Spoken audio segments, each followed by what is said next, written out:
Hello and welcome, I'm Joshua Barnes, and today we'll be diving into a discussion on the ongoing protests in Germany. The changing tone at the site of a car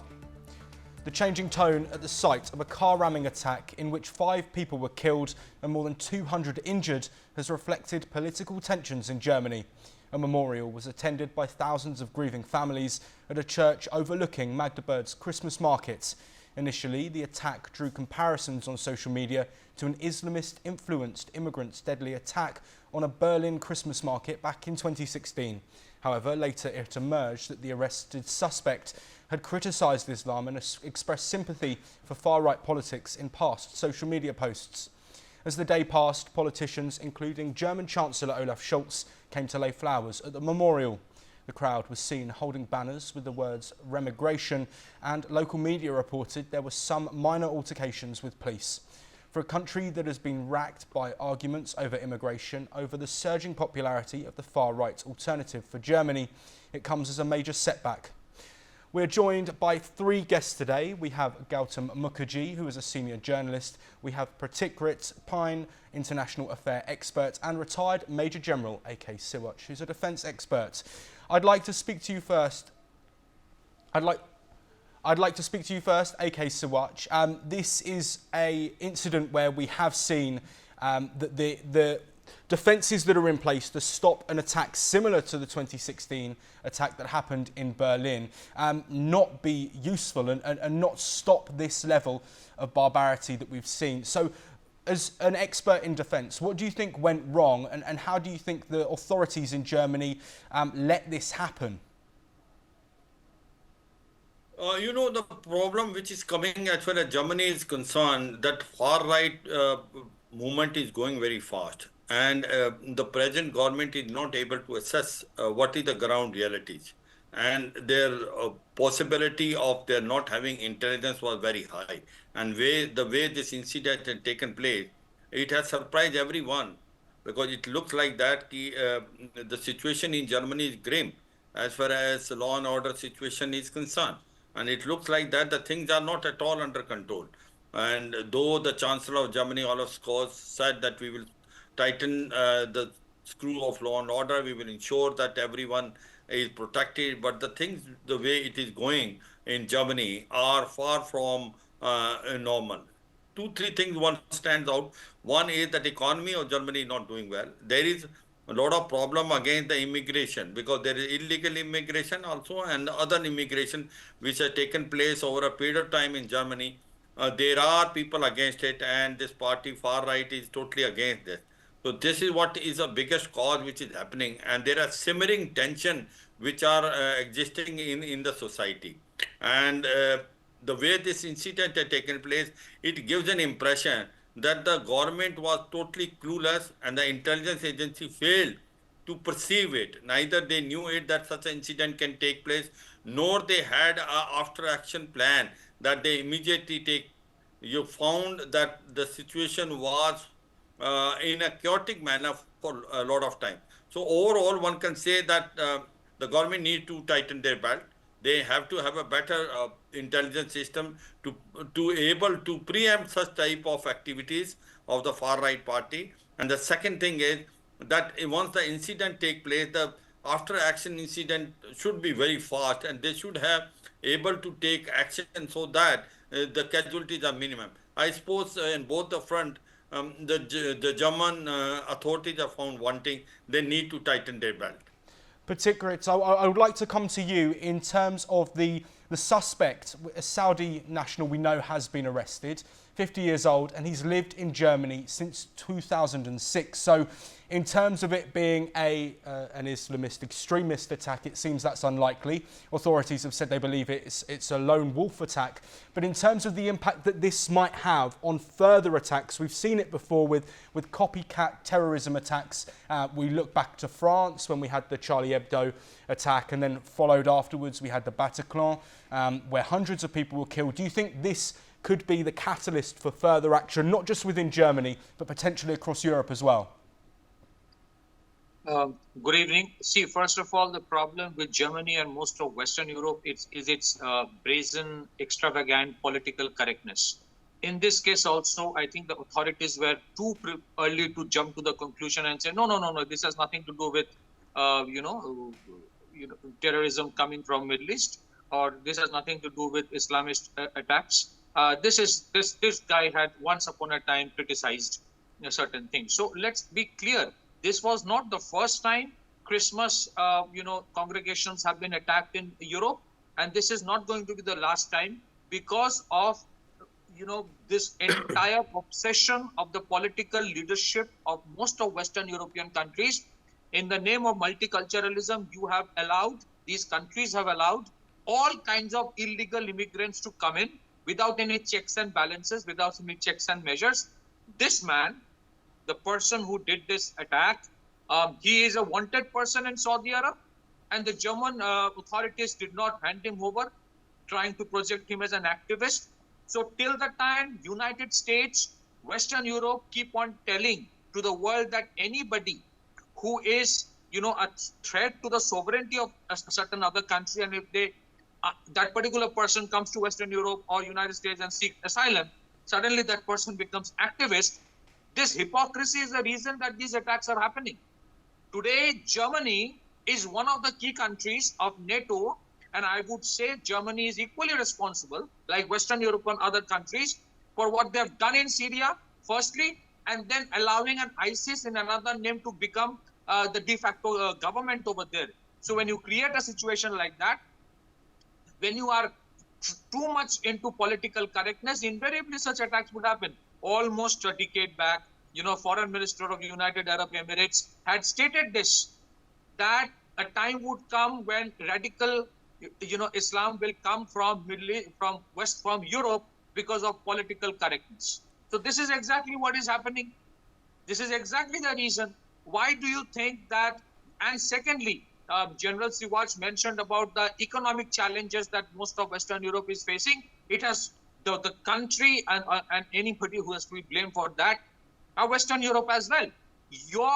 Not you, I'm saying, pardon my words, it is Germany, France, the whole Western Europe obsessed with this useless war between Russia and Ukraine.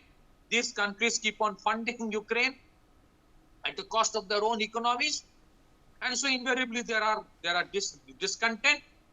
Yes, and I want to look at that discontent in terms of the far right that we've seen in Magdeburg during, of course, a ceremony where thousands of people attended to pay their respects to the people that were lost. But there were, of course, far-right protests as well, which led to some minor scuffles. But looking at that discontent across Western Europe, Gautam Mukherjee, it's something that we're seeing more of. The issue around migration and immigrants is something that has seen the rise of far-right across Europe, not just in Germany, but also in England. We're seeing it in France. We've also seen it in Austria and other nations. So that divide between the people living in the countries and their discontent over migration, do you think that's a topic that's not just led to this incident, but potentially could lead to further issues and further incidents like this? Well, I think it's the remedy, not the cause. What you've got today with the rise of the far right is a discontent with woke policies that have been followed by previous regimes, by even current regimes in places like Germany. Holz is making excuses about this man and his attack and his motivations. Similarly in France, similarly in Sweden, similarly in Belgium, similarly in Britain.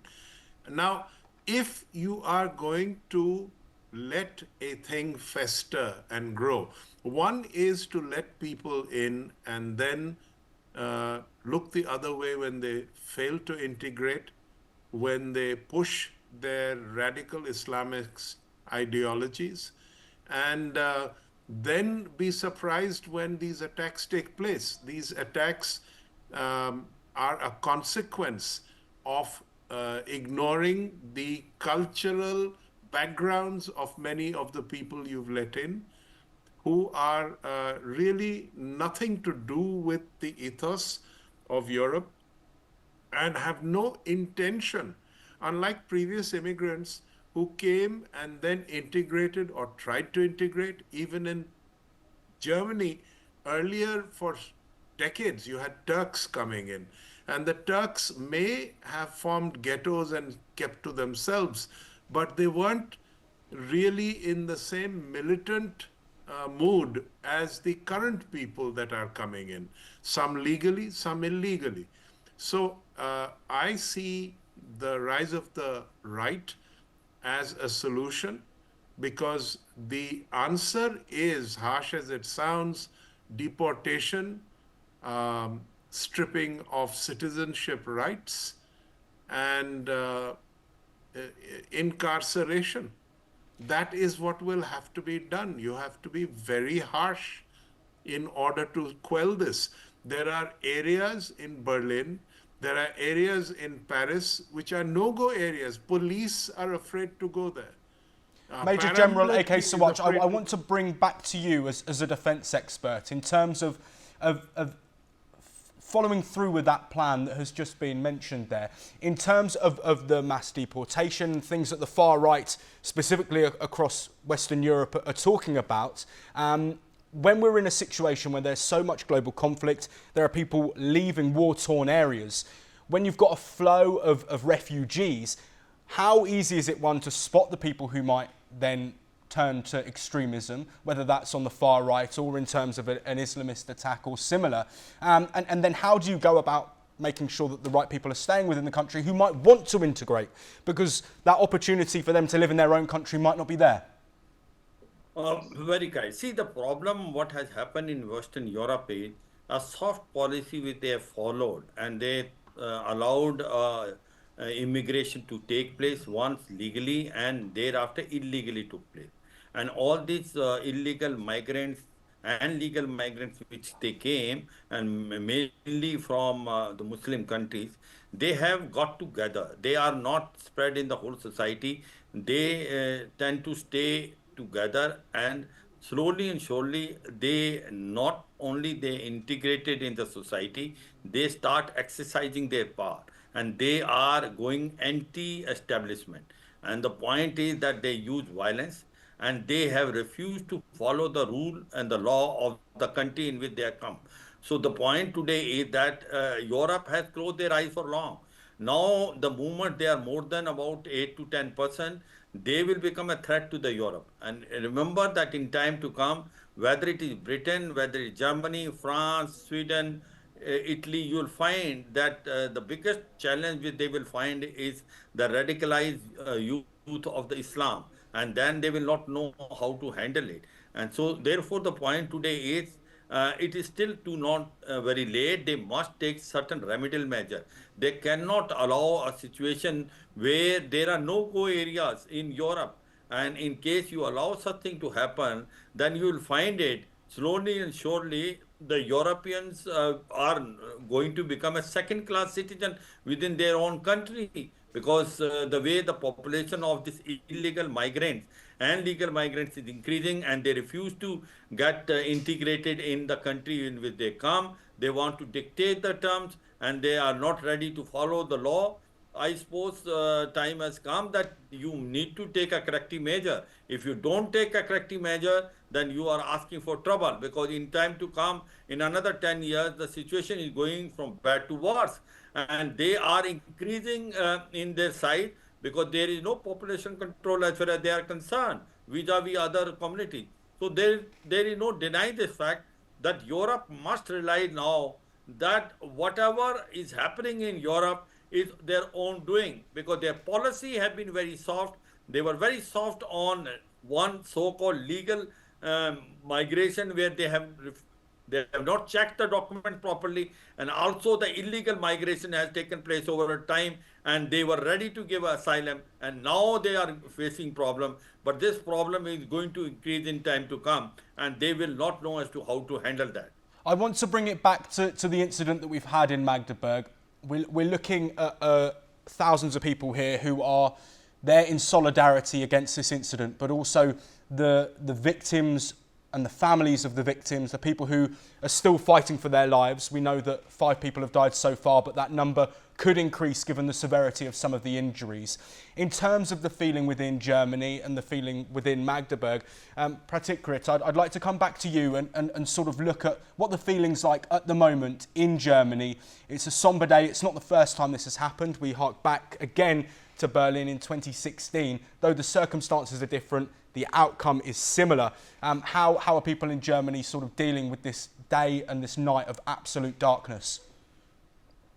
Well, I think, the word far right, I don't think that's a proper word, because those who are today feeling angry are actually those who feel betrayed, because the legitimate citizens of Western Europe have been made secondary citizens, whereas the illegal immigrants and migration have been legitimized and they are being pampered with taxpayers' money. Tell me one thing. Today, in Syria, there is no Assad. Now, how many Syrians who are in Germany will be willing to go back to Syria? They have not come as refugees. They want to settle there. They want to change their demography. That is exactly what is happening. And let me tell you the blunt truth.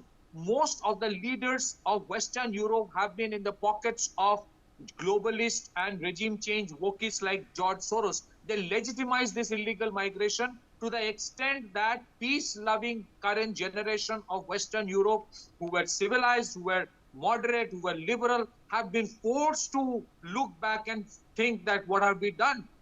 Why, by trusting our own leaders, we are betraying the future of our coming generations.